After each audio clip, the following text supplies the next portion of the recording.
Okay. Now to talk about the muscle up. So the muscle up is a fairly complicated movement.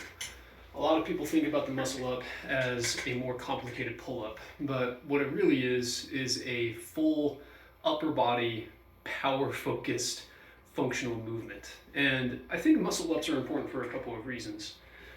In the very unlikely scenario that you are stuck on the edge of a cliff and that you're dangling off of an edge by your hands, you want to be able to pull yourself up. And a pull up, even though it is called that, doesn't fully encompass the level of function that you want to achieve in a life or death situation. So I think of the muscle up as a valuable skill. There are many ways to cut that slice of bread, and you don't have to think about the skill of getting your body up on top of something as just the muscle up. The muscle up is unique because it is a bar focused movement. It involves a rotational component, and that is the thing that truly sets it apart from most other movements in and outside of the gym, in and outside of functional fitness.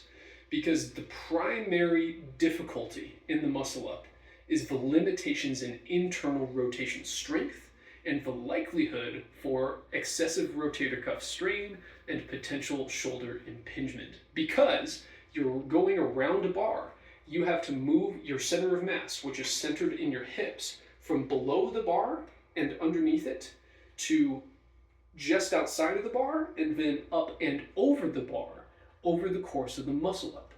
There's two ways to accomplish that. You see some videos which are much more advanced of people going straight to below the hips with the muscle up. And the more likely avenue is that you shift enough of your chest weight over the bar in order to complete the final press, which presents further difficulties. Most people don't arrive at the top of the bar with a straight arm. Most people arrive at the top of the bar either with one, which is not optimal, I do not recommend that, or with two bent arms, which means in order to lock out and to get your body over the bar, you have to be able to then press your body weight in a dip motion. But the dip also isn't like other dips. People do these tricep focused movements in the gym with straight parallel bars. These bars aren't parallel. You have a single bar and your arms are already internally rotated when you have to press. So it is much more similar to a heavy decline bench press than it is to any other movement.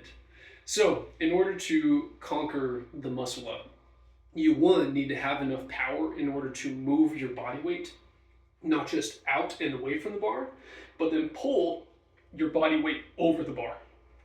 Second, you need to have enough internal rotation strength and shoulder stability to not tear your rotator cuff when you're wrenching your body up and over the bar. And third, you need to have enough pressing strength in order to reach lockout. And that's what this program is about. This program is looking at a functional movement from a clinical lens in order to increase your amount of safety and give you a really, really clear progression system in order to reach that movement. So in each of these videos, you're going to see progressions in each category. You're going to see progressions on your pulls. You're going to see progressions on your amount of leg drive, because there's an awful lot of core that participates as well. You're going to see progressions on your rotation strength, and then you're going to see progressions on your pressing strength. We're going to break all of those components down, and I'm going to show you how to start at 0 and work your way up to something that is much more functional, and that is going to result in you doing your first muscle up. Let's get to work.